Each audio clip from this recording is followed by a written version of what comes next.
Good morning, and good afternoon, and good evening, guys. Welcome back. Another episode of Breaking Bread with Roy. And you know what?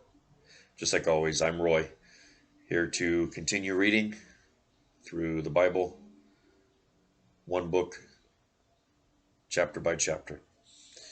And right now, as if you've been following along, and if you haven't, and or you don't care, either way, we're Numbers 30. If you want to go ahead and get your Bibles, we're going to continue reading. I'm going to jump right into it. We're going to try to get through as much as we can today as we normally do. And if you are watching, you managed to be able to get through my boring reading, kudos to you. So here we go. Heavenly Father, Lord, I ask that you come in and just take over right now, Lord, and you just, pardon me, that you be in the presence here, Lord.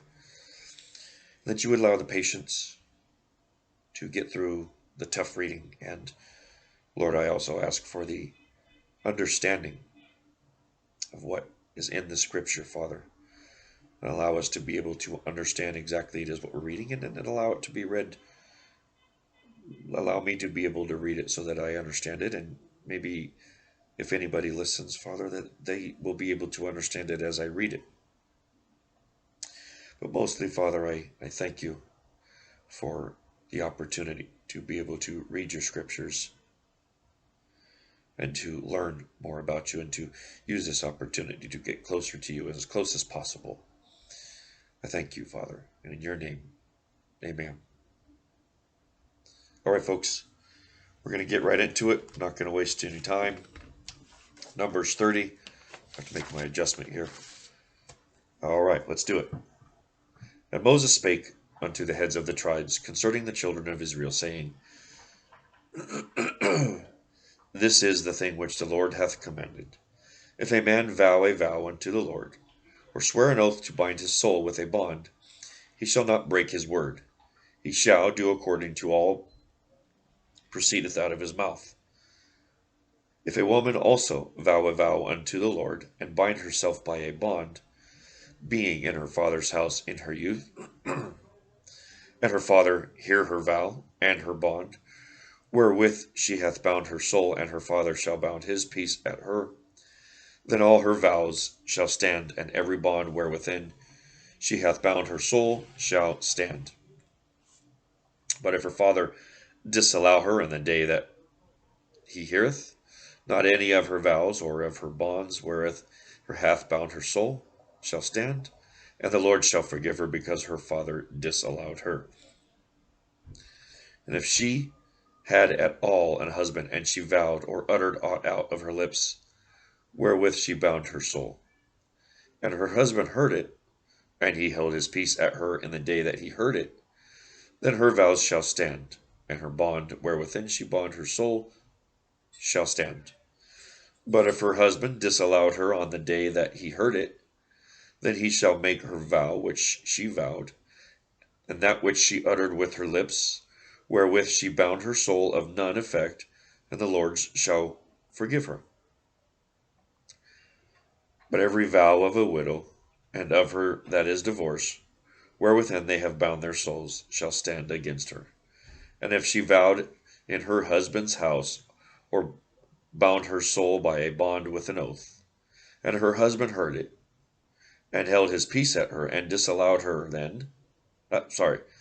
and disallowed her not, then all her vows shall stand, and every bond wherewithin she bound her soul shall stand.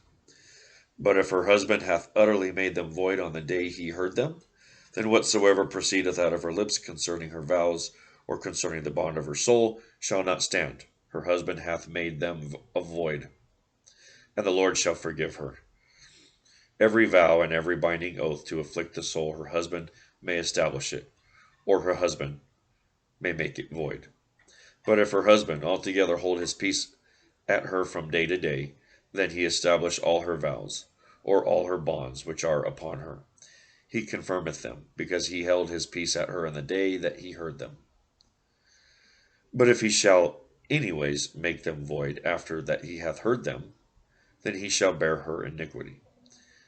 These are the statutes which the Lord commanded Moses, between a man and a wife, between the father and his daughter, being yet in her youth in her father's house. And the Lord spake unto Moses, this is chapter 31, everybody. Chapter 31. And the Lord spake unto Moses, saying, Avenge the children of Israel of the Midianites. Afterwards thou shalt be gathered unto thy people. And Moses spake unto the people, saying, Arm some of yourselves unto the war, and let them go against the Midianites, and avenge the Lord of Midian. Of every tribe 1,000, throughout all the tribe of Israel, shall ye send to the war. So there were delivered out of every tribe 12,000 armed for war. And Moses sent them to war, 1,000 of every tribe, them and Phinehas the son of Eleazar, the priest to the war, with the holy instruments and the trumpets to blow into that hand. And they warred against the Midianites, and the Lord commanded Moses, and they slew all the males. And they slew the kings of Midian, beside the rest of them that were slain, namely Evi, and Rechem, and Zur, and Hur, and Reba, and 5 kings of the Midian. Balaam also the son of Beor they slew with the sword. Verse 9. And the children of Israel took all the women of Midian captives, and their little ones, and took the spoil of their cattle, and their flocks, and all their gold. And they burnt all their cities wherein they dwelt, and all their goodly castles with fire. And they took all the spoil, and all the prey, both of men and of beast. And they brought the captives, and the prey, and the spoil unto Moses, and Eleazar the priest, and unto the congregation of the children of Israel, unto the camp of the plains of Moab, which are by Jordan, near Jericho. And Moses and Eleazar the priest, and all the princes of the congregation, went forth to meet them without the camp. And Moses was wroth with the officers of the host, with the captains over thousands, and captains over hundreds, which came from the battle. And Moses said unto them, Have ye saved all the women alive? Behold, these caused the children of Israel through the counsel of Balaam to commit trespass against the Lord in the matters of Peor. And there was a plague among the congregation of the Lord. Now therefore kill every male among the little ones, and kill every woman that hath known man by lying with him. But all the women children that have not known a man by lying with him, keep alive for yourselves.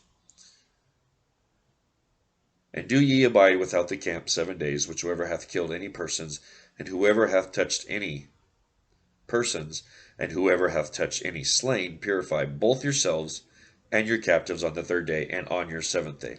And purify all your raiment, and all that is made of skins, and all the work of goats' hair, and all the things of wood. And Eleazar the priest said unto the men of war which went to the battle, This is the ordinance of law which the Lord commanded Moses. Only the gold and the silver, the brass, the iron, and the tin, and the lead. Everything that may abide the fire, ye shall make it go through the fire, and it shall be clean. Nevertheless, it be purified with the water of separations, and all that abideth not the fire ye shall make go through the water. And ye shall wash your clothes on the 7th day, and ye shall be clean. And afterwards ye shall come into the camp. And the Lord spake unto Moses, saying, Take the sum of the prey that was taken, both of man and of beast, thou and Eleazar the priest, and the chief fathers of the congregation, and divide the prey into 2 parts, between them that took the war upon them, who went out to the battle, and between all the congregation. And levy a tribute unto the Lord of the men of war which went out to battle, 1 soul of 500, both of the persons, and of the beeves, and of the asses, and of the sheep.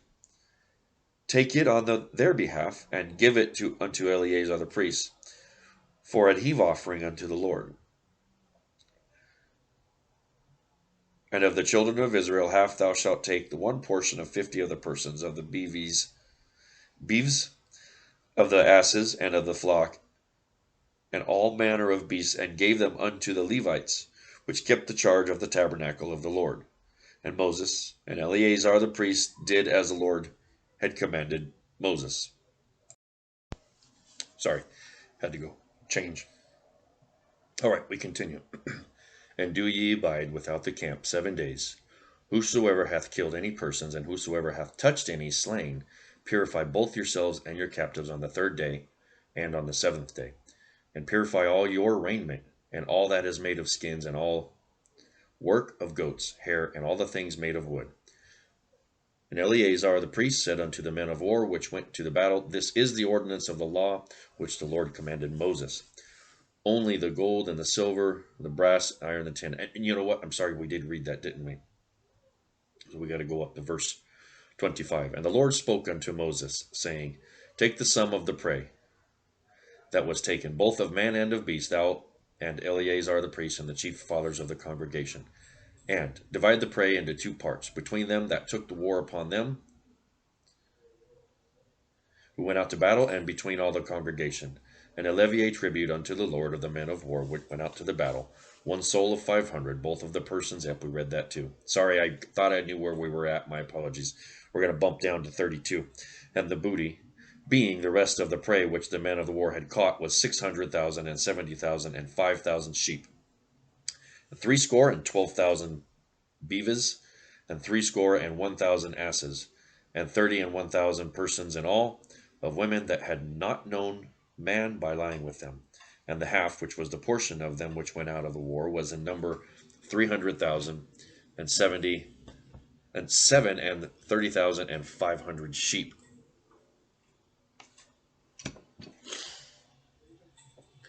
And the Lord's tribute of the sheep was 615. And the beeves were 30. I'm going to look that up. You know what? I don't know what a beeves is.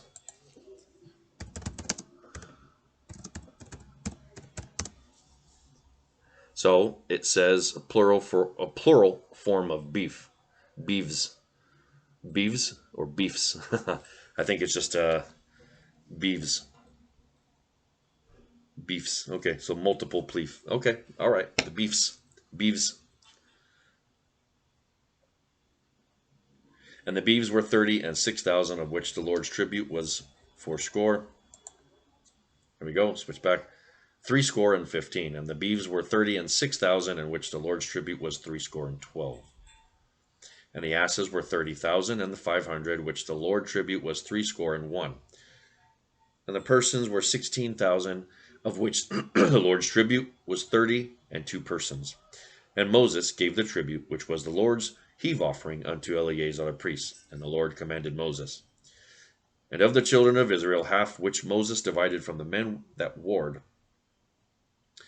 Now the half that pertained unto the congregation was 300,000 and 30,000 and 7,000 and 500 sheep, and 30 and 6,000 beeves, and 30 and 6,000 asses, and 500, and 16,000 persons.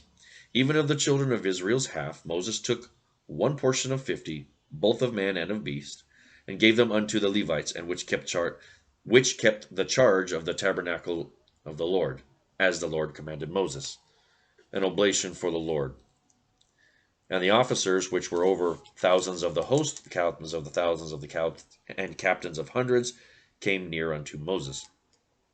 And they said unto Moses, Thy servants were taken the sum of men of war which are under our charge, and there lacketh not one man of us.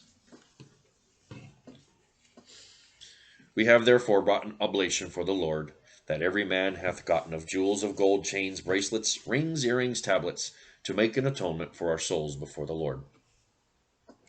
Moses and Eleazar the priest took the gold of them, even all wrought jewels, and the Lord gold, and all the gold of the offering that they offered up to the Lord of the captains of thousands and of the captains of hundreds was 16,750 shekels. Now, parentheses, for the men of war had taken spoil, every man for himself. And Moses and Eleazar the priest took the gold of the captains and thousands and hundreds, and brought it into the tabernacle of the congregation, for a memorial of the children of Israel before the Lord. That's chapter 31, which was a rather long chapter, but nonetheless. Shall we keep going? Yes, we shall. Now the children of Reuben and the children of Gad had a very great multitude of cattle. And this is chapter 32. And when they saw the land of Jazer, and the land of Gilead, that behold, the place was a place for cattle, the children of Gad and the children of Reuben came and spake unto Moses, and to Eleazar the priest, and unto the princes of the congregation, saying, Adaroth and Dibon and Jazer and Nimrah and Heshbon and Eliela and Shibam and Nebu and beyond, even the country which the Lord smote before the congregation of Israel, is a land for cattle, and thy servants have cattle. Wherefore, they said, if we have found grace in thy sight, let the land be given unto thy servants for a possession, and bring us not over the Jordan. So ultimately, they are all saying, can we just stay here and let us inhabit this land here? Remember, they're at the Jordan, and what they're saying is basically that they want to stay there. And Moses said unto the children of Gad and unto the children of Reuben, shall your brethren go to war, and shall ye sit here? And wherefore discourage ye the heart of the children of Israel from going over into the land which the Lord hath given them? Thus did your fathers, when I sent them from Kadesh Barnea to see the land. For when they went up into the valley of Eshcol and saw the land, they discouraged the heart of children of Israel, and they should not go into the land which the Lord had given them. And the Lord's anger was kindled, and at the same time, and he sware, saying, surely none of the men that came out of Egypt from 20 years old and upward shall see the land, which I swear unto Abraham, unto Isaac, and unto Jacob, because they have not wholly followed me. So he's saying that first generation of people that left Israel, not left Israel. When they left, the whole tribe, that he's saying that anybody who of 20 years and older, you're never going to see the promised land. Let me read that again. That's what he's saying. Surely none of the men that came up out of Egypt. So anybody in the family, anybody of the 700 and some odd thousand, any of those people who came up out of Egypt, he's saying, surely none of the men that came up out of Egypt from 20 years old and upward shall see the land which I swear unto Abraham, unto Isaac, and unto Jacob, because they have not wholly followed me. He ultimately said right there what this, a lot of this numbers is about. And he said, look, he goes, your fathers, everybody who's 20 at that time when we left was 20 years and older, you haven't wholly followed me. You've questioned me. You've sinned against me. You've done all these, if we look back, we can go back and we can see all of the negative things that they had done and all the sins that they had done, despite God being there with them and Moses leading them. He says, they have not wholly followed me. So none of them are going to see. So basically we're looking at what's happening here is a whole new generation is going to come into the new land, into the land of milk and honey. So anybody, and I assume that not until the last person dies from the first generation that left Egypt, I'm assuming that what they're saying there, and I'm not positive, but anybody who left Egypt, they will not cross that river and go into the new land until every last person has passed. And it's a new generation. And that's exactly what's going on, as he says. So back to verse 12. Save Caleb, except for Caleb, the son of Jephunneh the Kenzite, and Joshua, the son of Nun, for they have wholly followed the Lord. So only Caleb and Joshua, those are the only ones that came originally from the land of Egypt. What he's saying right there is literally those are the only two that have wholly followed me. Joshua is going to play quite the role here coming up, so let's keep Joshua and Caleb in mind. And the Lord's anger was kindled against Israel, and he made them wander in the wilderness 40 years, until all the generation that had done evil in the sight of the Lord was consumed. Yep, that sounds about right. So they had to aimlessly wander for 40 years simply because they didn't wholly follow God. They didn't wholly trust in him. Let's continue. And behold, ye are risen up in your father's stead, and increase of sinful men to augment yet the fierce anger of the Lord towards Israel. For if ye turn away from after him, he will yet again leave them in the wilderness, and ye shall destroy all this people. So he's saying, in this next generation, if you turn away from him again, you're going to stay in the wilderness, and everybody is going to die in the wilderness, and nobody will reach the promised land. So it's not a threat because God's going to do it. It's either you do this or this is going to happen. So you either obey me or you're all going to die. I mean, that's just flat out it. There's no he's putting an ultimatum when it comes down to it. He's saying this is what's going to happen. It really sounds I'm at this point it sounds like Moses is just like irritated, and I can't imagine how irritated he would be, but this is what's going to happen.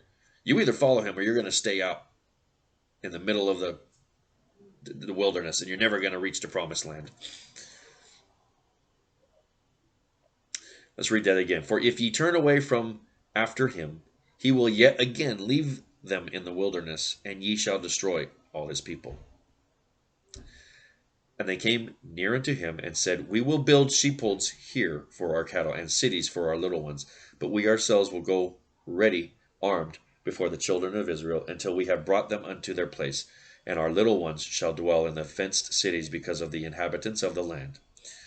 We will not return unto our homes until the children of Israel have inherited every man his inheritance.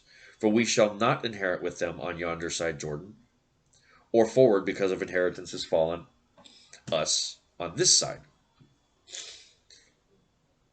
And Moses said unto them, If ye will do this thing, if ye will go armed before the Lord to war, and will go all you armed over Jordan before the Lord, until the hath driven out his enemies before him, and the land be subdued before the Lord, then afterwards ye shall return and be guiltless before the Lord and before Israel, and this land shall be your possession before the Lord. So he's saying, if you guys go to war, this land will be yours.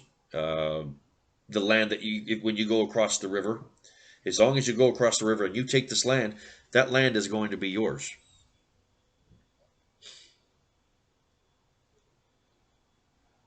But if ye will not do so, behold, ye have sinned against the Lord, and be sure your sin will find you out.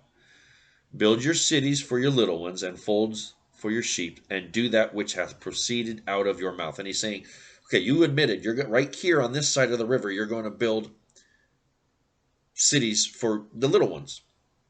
And the ladies are going to stay behind, right?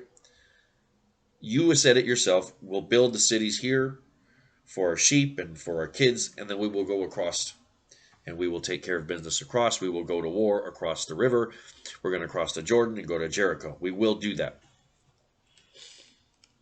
And the children of Gad and the children of Reuben spake unto Moses, saying, The servants will do as my Lord commandeth. Our little ones, our wives, our flocks, and all our cattle shall be there in the city of Gilead. But thy servants will pass over, every man armed for war, before the Lord to battle, as thy Lord saith. He's saying everybody, even the servants. So concerning them Moses commanded Eleazar the priest, and Joshua the son of Nun, and the chief fathers of the tribes of the children of Israel. And Moses said unto them, If the children of Gad and the children of Reuben will pass with you over Jordan, every man armed to battle, before the Lord, and the land shall be subdued before you, then ye shall give them the land of Gilead for a possession. So go over there, let's go across. I'll give it. The Lord's going to give you Gilead. But if they will not pass over with you armed, they shall have possession among you in the land of Canaan. And the children of Gad and the children of Reuben answered, saying, As the Lord hath said unto thy servants, so will we do. We will pass over armed. I'm turning the page here. Before the Lord unto the land of Canaan, that the possessions of our inheritance on this side of Jordan may be ours. And Moses gave unto them, even to the children of Gad and to the children of Reuben, and unto half the tribe of Manasseh, not even sure, the son of Joseph, the kingdom of Sihon king of the Amorites, and the kingdom of Og, the king of Bashan, the land, and the cities thereon and the coast, even the cities of the country round about. And the children of Gad built Dibon and Ataroth and Eror. Pardon me. Had to sneeze there, sorry. Oh, gotta sneeze again. Pardon me. Gotta take off my jacket, it's hot. Alright, here we go.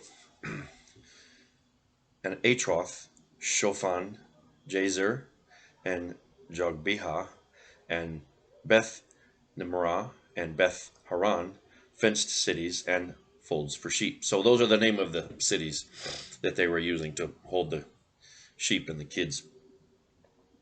And the children of Reuben built Heshbon, Elealeh, Kirjath, and Nebo, and Balameon, and Shibmah, and gave the other names unto the cities which they built. And the children of Machir, the son of Manasseh, went to Gilead, and took it, and dispossessed the Amorite which was in it. And Moses gave Gilead unto Machir, the son of Manasseh, which is the son of Joseph, and he dwelt therein. And Jair, the son of Manasseh, went and took the small towns thereof, and called them Havoth Jair. And Nobah went and took Kenath, and the villages thereof, and called it Nobah, after his own name. Armies from the land of Moses and Aaron. And Moses wrote there going, oh, I'm sorry. And that's chapter 33. So this is actually going to be very difficult reading. And so we're going to get through it the best we can. And I may not read it word for word as how it states, because it's going to show them moving. It's going to say moved from this town, moved to this town. And I'm just going to read it out that way. I'm going to read it out and try to get through it rather quickly. But it's the record of their wilderness journey. These are the journeys of the children of Israel, which went forth out of the land of Egypt with their armies under the hand of Moses and Aaron. So this is full wilderness from very beginning, guys. So put your seatbelts on, okay? And in each and every one of these places, it doesn't exactly say how long they spent at each place, but these are all the locations. And you could probably, if you had a map, we could probably be able to chart it. And I would be willing to guess that once they chart it, it goes from here, here, here, here, here, here, here. And they just kind of wandered all over the place. Sorry for the hand action, but they ended up wandering all over the place because they messed up. Okay, here we go. Let's get through this journey, chapter 33. These are the journeys of the children of Israel, which went forth out of the land of Egypt with their armies under the hand of Moses and Aaron. Remember, Aaron is dead now, and Eleazar, his son, has now taken over. And Moses wrote their goings out according to their journeys by the commandments of the Lord, and these are their journeys according to their goings out. I want to say something about that. That is one thing about the Bible that I have noticed up to this point that I never would have ever recognized had I not done this. And this is something that you can attest to if you've been following along. You can always go back. God gives a very specific account to be written down. He has a very specific account of lineage. He has a very specific account, as in very detailed instructions how to build certain things, such as the tabernacle. How all of the tribes, how they set up during their travels, okay, during this time in the wilderness. So you can literally, if you read this through and you really kind of start taking it down and spending some time to break it down, you can go and you can look at it and you can pull up a map. And I think actually people have done it, and they've done it to try to disprove the Bible. But right here, so now we have lineage. We've had lineage up in Genesis, in Exodus and Leviticus, and then Leviticus has, building, and then Numbers. We finally take off in Numbers and Deuteronomy. So what we have is a lot of very specific information. And here now we can plot the course. We can plot the course where they went through the desert. And then we can look at it. We can say, this is where they stopped.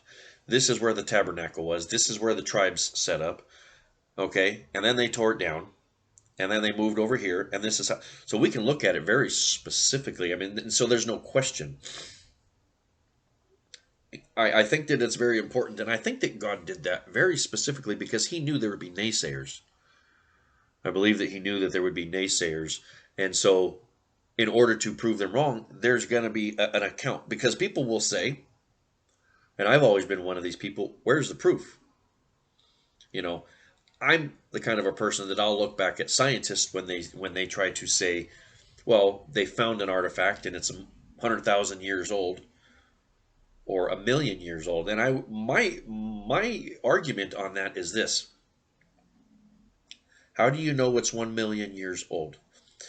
If it's 1,000,000 years old, you would have to have a very definitive um, a way to, what's the word? Yes, it's a very definitive way of recognition to say that it was 1,000,000 years ago. And let me give you an example. We have scripts that recognize a time frame of 100 BC. I'm sorry, 100 BC and AD. We have scripts of all different types that give very specific account of things that were going on in the 1100s. So we can reference the 1100s and something that quite possibly came out of that time period. There's a very specific way, let's say records of books. When we have scientists that will say, well, we have, we found bones of something that was over 1,000,000,000 years old. Well, that's not true, because we know the Bible tells us. The Bible gives us a very specific account of how old it is, and it's guesstimated to be from conception of the earth until now. It's approximately, and I don't count my, about 6,000 to 7,000, something like that. 6,000 to 7,000 years. That's it. This hundreds of thousands and even tens of thousands is ludicrous, because God very specifically, and I think that's why God did this.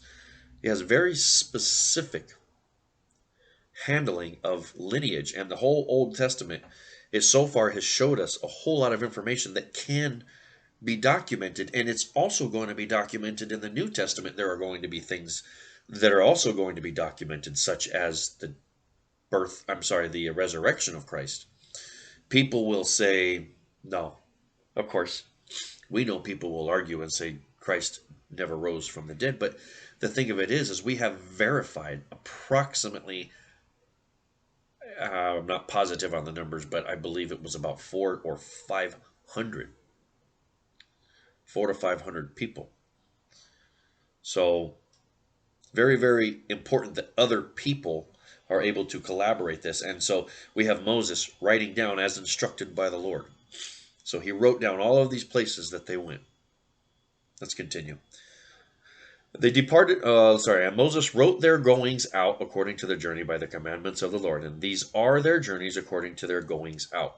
They parted from Ramesses in the first month on the 15th day of the first month. On the morrow, after the Passover of the children of Israel, went out with a high hand in the sight of all Egyptians. And if you remember what the Passover was, if you don't remember, I'll give you a little bit of a touch basis with the Passover and what it was, and maybe I can post that in another video. But if you want to, if you have any comments at all whatsoever, hey, Roy, your reading is horrible. I'm okay with that too.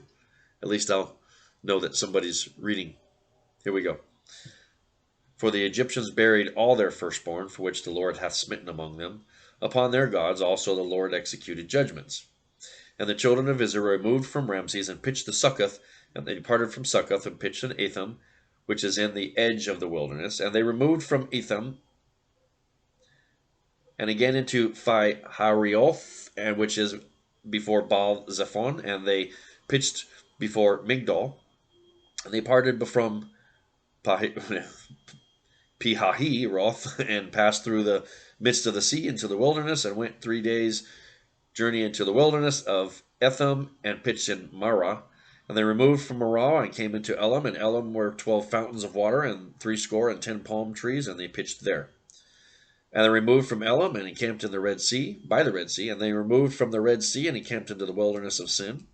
They took their journey out of the wilderness of Sin and camped into Dopka. And they departed from Dopka and camped in Alush. And they removed from the Alush and camped at Rephidim, where was no water for the people to drink. And they departed from Rephidim and pitched into the wilderness of Sinai. They removed from the desert of Sinai and pitched at Kilbroth. And they departed from Kilbroth. I'm just going to call it Kilbroth. And they parted from Kilbroth and encamped at Hazeroth. From Hazeroth to Rithman. So this is where I'm going to shorten up. From Hazeroth to Ritmah. From Ritmah to Rimmon Perez. From Rimmon Perez in Libnah. From Libnah to Rissah. From Rissah to Kehelath. From Kehelath to Shapher. From Shapher to Haradah. From Haradah to Machgaloth.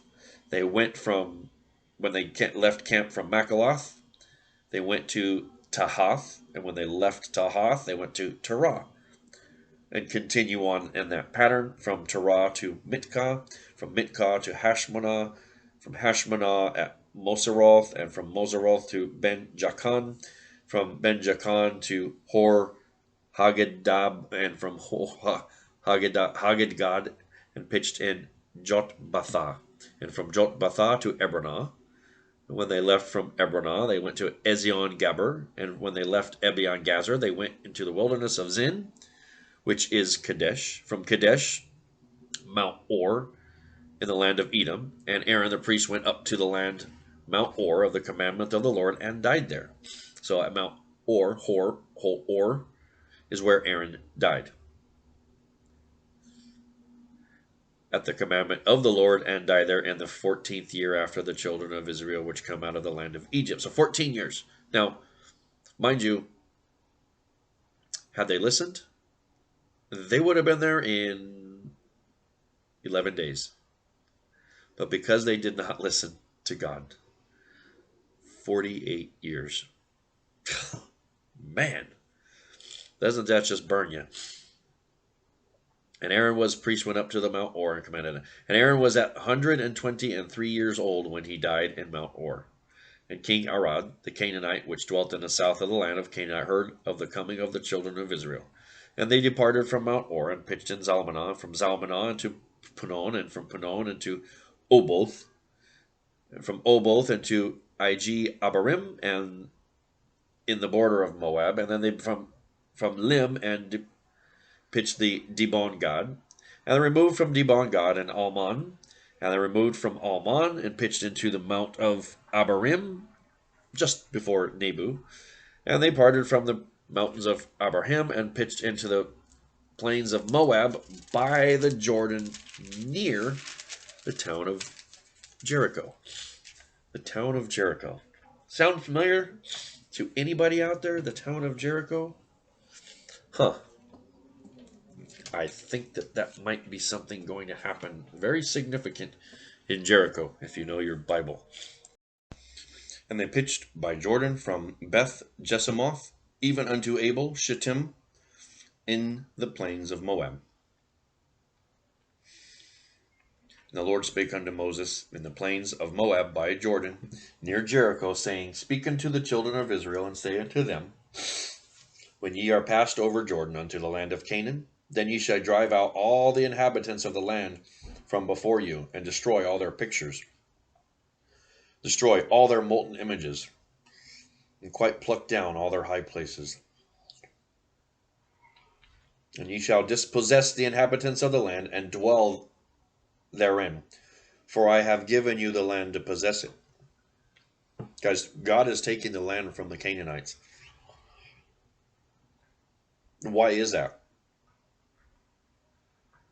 He's taken the land from the Canaanites because the Canaanites were very evil. As you can say, he's saying that destroy the pictures and destroy all their molten images and pluck down all their high places. So just the very fact that they had molten images, not one, pardon me, they had many molten images.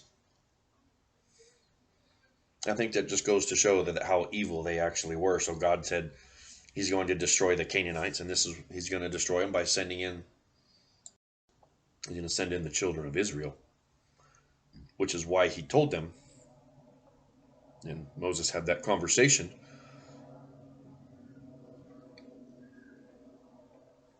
And ye shall dispossess the inhabitants of the land, and dwell therein.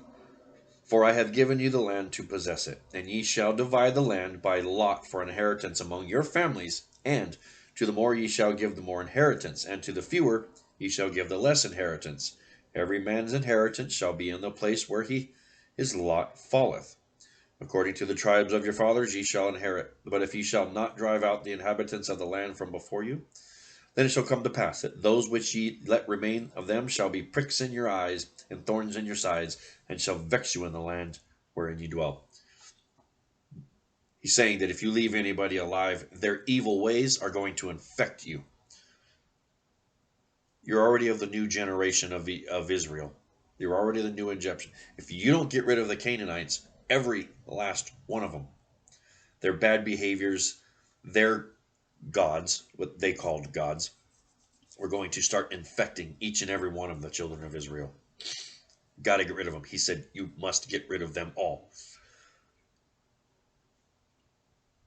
You think about it, that's not the first time God demolished, leveled cities because of evil behavior.